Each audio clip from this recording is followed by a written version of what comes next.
Magandang buhay! Nakapananghalian na ba ang lahat?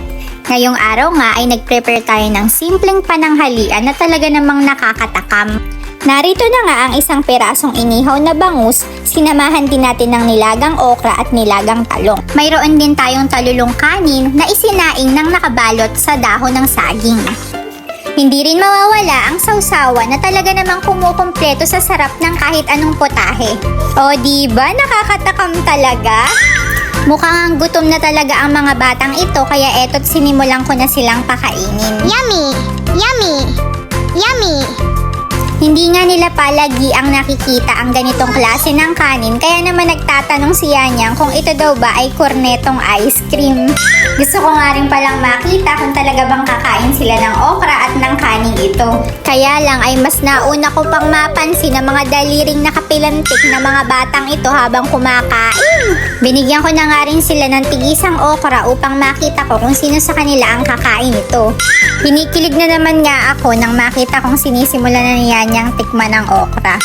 O diba? Napilit ko na naman. Wow! Mukha naman nga siyang nasarapan kaya naman tuwang-tuwa na naman ako. Ayan at kumagat na naman nga ang batang ito. Thank you Lord talaga. Tignan naman nga natin ang batang makulit dito. Mukhang isda lang ang kinakain nito oh. Kaya nga rekot better luck next time na lang sa pagpapakain sa kanya ng okra.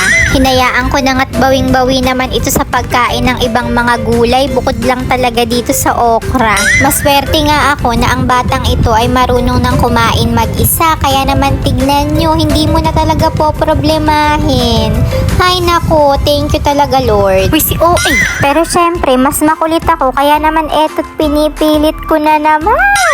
Sinubukan naman nga niyang hawakan kaya lang madulas nga ang okra kaya naman binitawan din. Tinigilan ko na nga rin nang makita kong nakatulala na si Kulin. Parang may malalim bagang iniisip.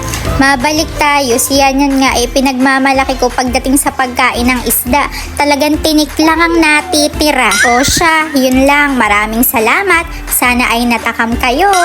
Follow for more videos.